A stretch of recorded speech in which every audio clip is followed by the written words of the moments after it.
Assalamualaikum warahmatullahi wabarakatuh. Kami dari kelompok 2 akan menjelaskan tentang osteomielitis. Sebelum lanjut, perkenalkan terlebih dahulu kami dari kelompok 2 yang beranggotakan 4 orang, yaitu Anidia Oktazen, Dian Apsari, Nuriska Fitriani, dan Sabrina Farhah. Anatomi dan fisiologi periosteum. Jadi periosteum merupakan selaput keluar tulang yang tipis. Periosteum mengandung osteoblast, sel pembentuk jaringan tulang, jaringan ikat dan pembuluh darah, juga tempat melekatnya otot-otot rangka atau yang bisa disebut skelet ke tulang dan berperan dalam memberikan nutrisi, pertumbuhan dan reparasi tulang rusak. Tulang kompak atau compact bone. Tulang ini teksturnya halus dan sangat kuat. Tulang ini memiliki sedikit rongga dan lebih banyak mengandung kapur atau kalsium fosfat dan kalsium karbonat, sehingga tulang ini menjadi padat dan kuat.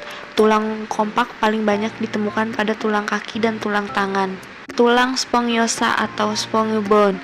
Pada lapisan ketiga ada yang disebut dengan tulang spongiosa. Sesuai dengan namanya, tulang spongiosa memiliki banyak rongga. Rongga tersebut diisi oleh sumsum merah yang dapat memproduksi sel-sel darah. Tulang spongiosa terdiri dari kisi-kisi tipis tulang yang disebut trabekula.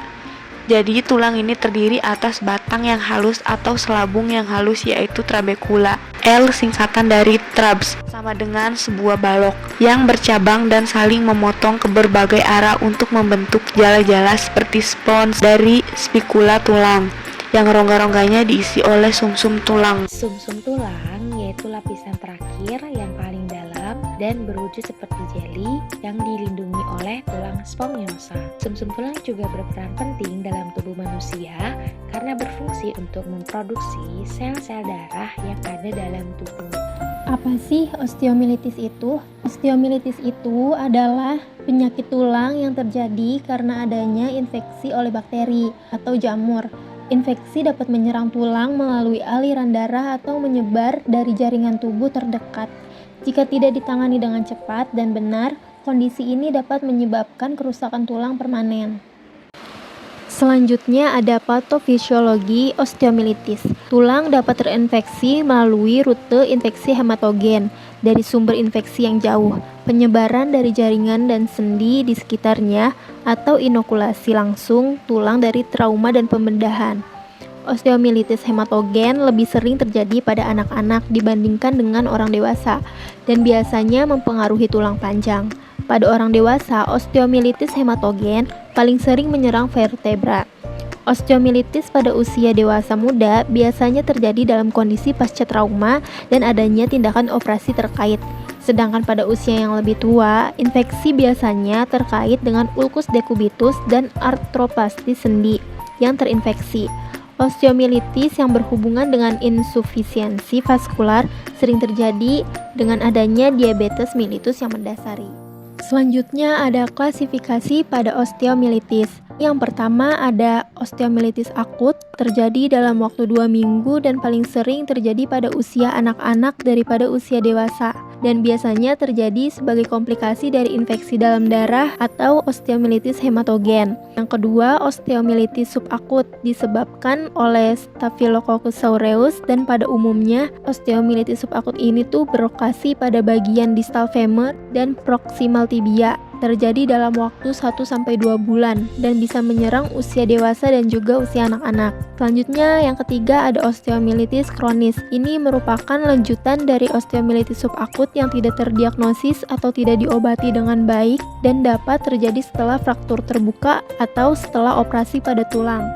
Disebabkan oleh Staphylococcus aureus 75% atau E. coli. Protus atau Pseudomonas biasanya terjadi karena adanya luka atau trauma atau osteomielitis contagiosa dan biasanya terjadi lebih dari 2 bulan dan bisa menyerang usia anak, dewasa, dan hingga lanjut usia atau lansia. Penyebab utama osteomielitis adalah bakteri Staphylococcus aureus. Bakteri tersebut bisa terdapat di kulit, hidung, dan umumnya tidak menimbulkan masalah kesehatan. Namun, ketika sistem kekebalan tubuh sedang lemah karena suatu penyakit, maka bakteri tersebut dapat menyebabkan infeksi.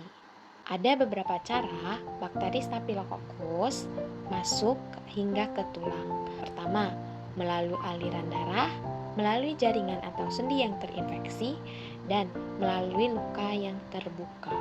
Gejala osteomielitis dapat terjadi secara akut atau kronis. Yang pertama, osteomielitis akut terjadi secara mendadak, berkembang dalam waktu 7-10 hari. Yang kedua, osteomielitis kronis tanpa menimbulkan gejala selama beberapa bulan bahkan tahun, sehingga terkadang sulit untuk dideteksi. Dapat terjadi akibat osteomielitis akut yang sulit ditangani dan terjadi secara berulang untuk waktu yang lama.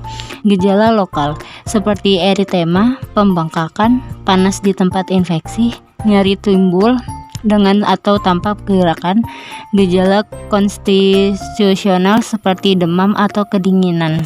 Faktor risiko. Yang pertama, menderita diabetes, anemia sel sabit, HIV atau AIDS, dan reumatoid arthritis. Kedua, menjalani kemoterapi atau hemodialisa, cuci darah. Ketiga, pernah menderita osteomielitis sebelumnya. Keempat, mengonsumsi kortikosteroid dalam waktu yang lama. Kelima, mengalami kecanduan alkohol. Yang keenam, mengalami cedera atau luka, misalnya patah tulang. Ketujuh, memiliki panggul buatan. Kedelapan, menjalani operasi tulang. Osteomielitis juga dapat dicegah dengan beberapa cara. Yang pertama, jika memiliki luka, bersihkan luka tersebut dan tutup dengan perban steril. Yang kedua, jika penderita penyakit yang berisiko menimbulkan osteomielitis seperti diabetes, pastikan penyakit tersebut terkendali. 3. Selalu jaga kebersihan tangan dengan rajin mencuci tangan. 4. Gunakan alas kaki yang tepat, serta gunakan alat pelindung saat berolahraga. Yang kelima, segera hubungi dokter jika mengalami tanda awal infeksi seperti nyeri, kemerahan, bengkak, dan juga demam. Sekian dari kelompok kami. Wassalamualaikum warahmatullahi wabarakatuh.